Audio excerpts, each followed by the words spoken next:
দোসরা জানুয়ারি 2025 আমি এই গাছটিকে আমার এক প্রাচীর থেকে নিয়ে এসেছি। কিভাবে সার্ভাইভ করলাম, শীতের সময়ও গাছটিকে কিভাবে এই পর্যায়ে নিয়ে আসা যায় সেই প্রসেসটি আপনাদেরকে ইতিমধ্যে আমি দেখিয়ে ফেলেছি। সো এখন আমি গাছটির কিছু কাজ আপনাদেরকে দেখাবো। দেখুন, আমি সব ব্রাঞ্চ কিন্তু রাখিনি, কিছু কিছু ব্রাঞ্চ আমি রাখছি।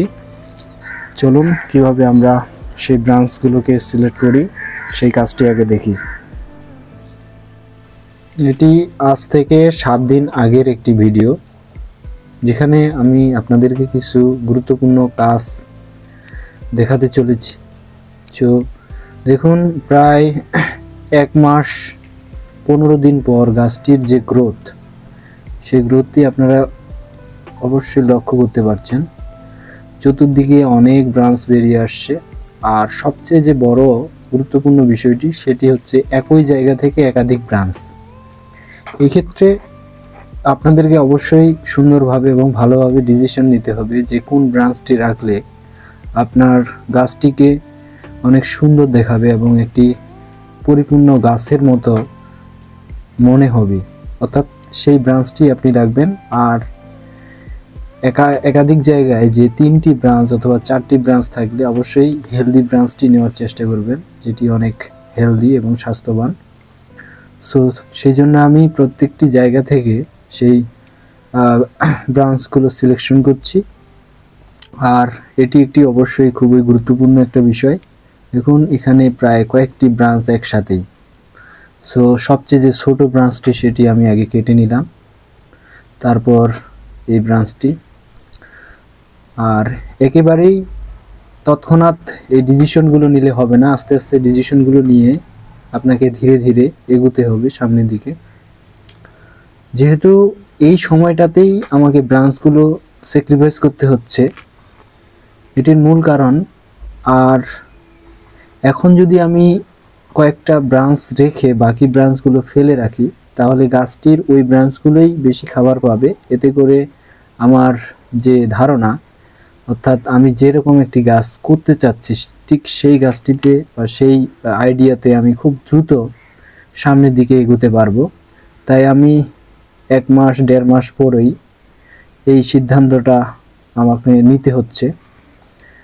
সো আমার মোটামুটি সব ব্রাঞ্চই নেওয়া শেষ। এখন ফ্রন্টটা কোন দিকে নিলে বেশি ভালো হয় আমি সেটাই চেষ্টা করছি। দেখুন, উপরের মূল ব্রাঞ্চটি আমি আগে রাখছিলাম, এখন কিন্তু এটা কেটে দিলাম, কারণ আমি এই পাশেই হয়তো বা ফ্রন্টে নিলে অনেক বেশি ভালো লাগবে এবং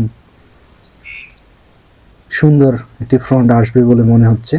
তাই একদম সামনের ব্রাঞ্চটি আমি স্যাক্রিফাইস করলাম। এই ব্রাঞ্চটি এখানের অ্যাপেক্সের কাজ করবে, আর এটি ব্যাক সাইড ব্রাঞ্চ। সো সব কিছু করার পর আমি একদম সাধারণ পানি দিয়ে গাছটিকে ভালোভাবে ধুয়ে দিচ্ছি। সো এই হচ্ছে ব্রাঞ্চ সিলেকশন। তো চলুন আমাদের পরবর্তী কাজে। দেখুন, সিলেকশনের পর প্রায় কয়েকদিন পর যেই কয়েকটি ডাল আমি এখানে রাখছি, সেইগুলোই শুধু আমি এখন হালকা করে ওয়্যার করে দিব, যাতে করে গাছটির একটা নির্দিষ্ট মুভমেন্ট দেওয়া যায়। আমি এটাকে ফ্রন্ট সাইড হিসেবে নিয়েছি। দেখুন, এই পাশে ব্যাক সাইড। তো এই যেখান থেকে 2টি ব্রাঞ্চ বের হয়েছে সেটি আমি রিমুভ করে দিব, হেলদি ব্রাঞ্চটাই শুধু রাখবো। সো দেখুন, এখানে নিচের কোনো ব্রাঞ্চ নেওয়ার প্রয়োজন নেই। ফ্রন্টটি আমি একটু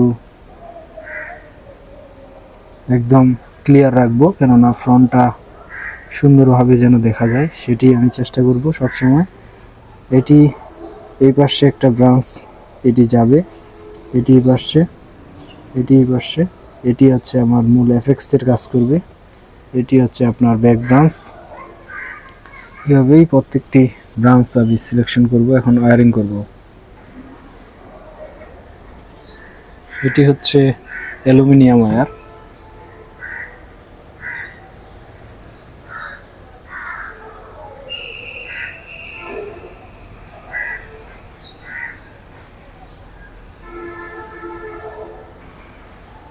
হালকা করে এখনই ওয়্যার করলে গাছটির যে ডালগুলো খুব সহজে মুভমেন্ট করা সম্ভব।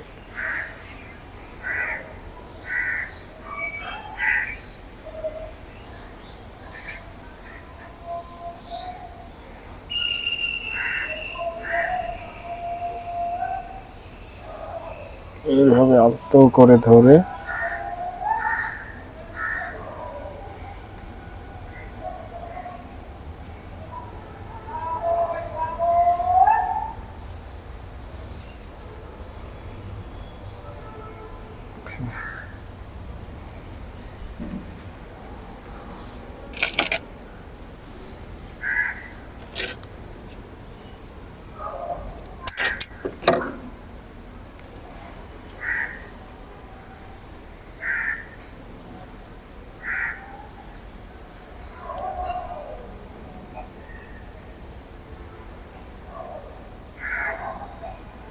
ওয়্যারিং একটি বনসাইয়ের জন্য খুবই গুরুত্বপূর্ণ বিষয়।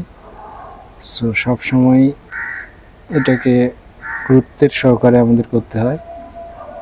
সো খুবই সাবধানতার সহিত, যেহেতু গাছের ডালগুলো এখনও পরিপূর্ণ হয়নি, তো শক্ত হয়নি, আর এখনই করতে না পারলে অবশ্য আবার পরবর্তীতে ওয়্যারিংয়ের মাধ্যমে গাছ ডালগুলো হেলানো খুবই কঠিন হয়ে যায়। সো সেই জন্যই আমি খুব সাবধানতার সহিত করার চেষ্টা করব। ওকে, এখন আমি হালকা টুইস্ট করে দিব।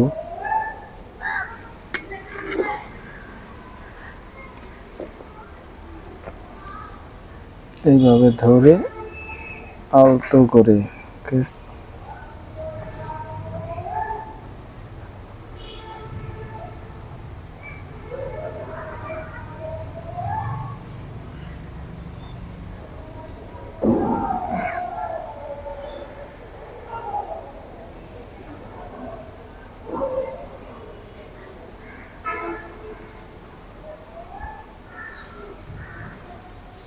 এই ডালটি একটু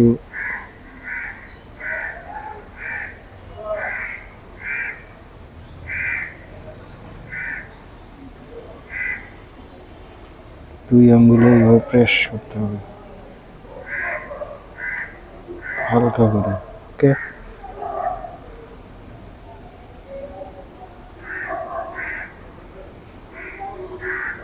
আর এই ডালটি পিছন পাশে যাবে।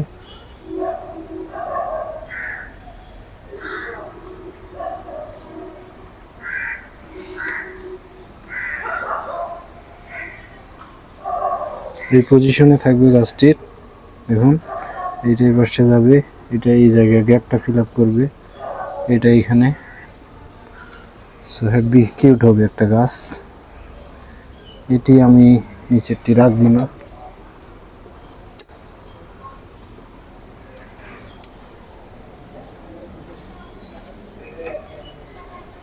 জলটি থাক,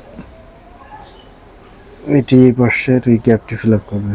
সো এটা কিউট বনসাই হবে আশা করছি। সো আরও আপডেট দেখার জন্য অবশ্যই অনুরোধ রইল। আজ এ পর্যন্তই। আবারও art Bangla bonsai YouTube channel পক্ষ থেকে অভিনন্দন এবং শুভেচ্ছা।